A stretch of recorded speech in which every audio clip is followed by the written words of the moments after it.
അസ്സലാമു അലൈക്കും, എല്ലാവർക്കും പുതിയൊരു വീഡിയോയിലോട്ട് സ്വാഗതം. അപ്പോൾ ഇന്ന് ഉച്ചയ്ക്ക് ഇങ്ങനെ ഫുഡ് കഴിക്കാൻ ഇങ്ങനെ മടിയായിട്ടിരിക്കാൻ ഭയങ്കര ദാഹമല്ലേ, ഇപ്പോൾ ഭയങ്കര ചൂടായതിൻ്റെ പേരിൽ ജ്യൂസ്, തണുത്ത വെള്ളം അങ്ങനെയൊക്കെയാണ് കുടിക്കാനൊക്കെ ഇപ്പോൾ കൂടുതൽ ഇൻട്രസ്റ്റ് അല്ല എല്ലാവർക്കും. അപ്പോൾ അങ്ങനെ ഫുഡ് കഴിക്കാൻ മടിയായിട്ട് ഇങ്ങനെ ഇരിക്കുമ്പോഴാണ് പ്രതീക്ഷിക്കാണ്ട് ഒരു ബിരിയാണി കിട്ടിയത്, പായസവും കിട്ടിയിട്ട് അതിൻ്റെ കൂടെ തന്നെ. അപ്പോൾ ഭയങ്കര ഇൻട്രസ്റ്റ് ആയിട്ട് ഞാൻ ബിരിയാണി കഴിക്കാൻ വേണ്ടിയിരുന്നു. കഴിച്ച് പകുതിയായപ്പോൾ തന്നെ ബിരിയാണി ടേസ്റ്റ് ഉണ്ടായിരുന്നു, പക്ഷേ ഈ കുറേ ജ്യൂസും വെള്ളമൊക്കെ കുടിച്ചതിൻ്റെ പേരിൽ കൊണ്ട് ഫുള്ളായിട്ട് കഴിക്കാൻ പറ്റിയില്ല. അപ്പോൾ ആ സങ്കടത്തിൽ ഇങ്ങനെ ഇരിക്കുമ്പോഴാണ് ഞാനിങ്ങനെ പുറത്ത് നോക്കിയിരിക്കുമ്പോൾ കുറേ മാങ്ങകൾ നിൽക്കണത്. ഇത് പഴുക്കാൻ വെച്ചതാണ് കേട്ടോ, മരത്തിൽ തന്നെ നിന്ന് പഴുക്കാൻ വേണ്ടി വെച്ചതാണ്. കുറേ ഞങ്ങൾ പൊട്ടിച്ച് വെച്ചിട്ടുണ്ട് പഴുക്കാൻ വേണ്ടിയിട്ട് വേറെ.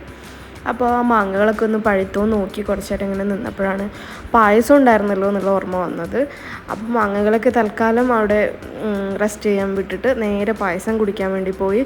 പായസം അടിപൊളി ടേസ്റ്റ് ആയിരുന്നു കേട്ടോ. അപ്പോൾ അതിൽ ഞാൻ കൊടന്നപ്പോൾ തന്നെ ഞാൻ അതിൻ്റെ മുകളിലുണ്ടായിരുന്ന അണ്ടിപ്പരിപ്പൊക്കെ എടുത്ത് കഴിച്ചിട്ടുണ്ടായിരുന്നു. അപ്പോൾ ഒന്നും കൂടി ഞാൻ തപ്പി നോക്കുകയാണ് വല്ല അണ്ടിപ്പരിപ്പും എവിടെയെങ്ങാനും ഒളിച്ചെടുപ്പുണ്ടോയെന്ന്. അപ്പോൾ ഒന്നും കിട്ടിയില്ല. ആ ഒരു സങ്കടത്തിന് ആ പായസം ഫുള്ള് കുടിച്ച് അങ്ങനെ അത് കംപ്ലീറ്റ് ചെയ്ത്. അപ്പോൾ അങ്ങനെ പ്രതീക്ഷിക്കാണ്ട് നമുക്കിങ്ങനെ ബിരിയാണിയും പായസമൊക്കെ കിട്ടുമ്പോൾ ഭയങ്കര സന്തോഷമല്ലേ. അപ്പോൾ അങ്ങനെ കിട്ടുന്നവരുണ്ടെങ്കിൽ, അങ്ങനെ ഒരു എക്സ്പീരിയൻസ് ഉണ്ടെന്നുണ്ടെങ്കിൽ ഒന്ന് കമൻറ്റ് ചെയ്യുക. അപ്പോൾ എല്ലാവരും വീഡിയോസ് കാണുക, കമൻറ്റ് ചെയ്യുക, ഷെയർ ചെയ്യുക, ലൈക്ക് ചെയ്യുക, സബ്സ്ക്രൈബ് ചെയ്യുക.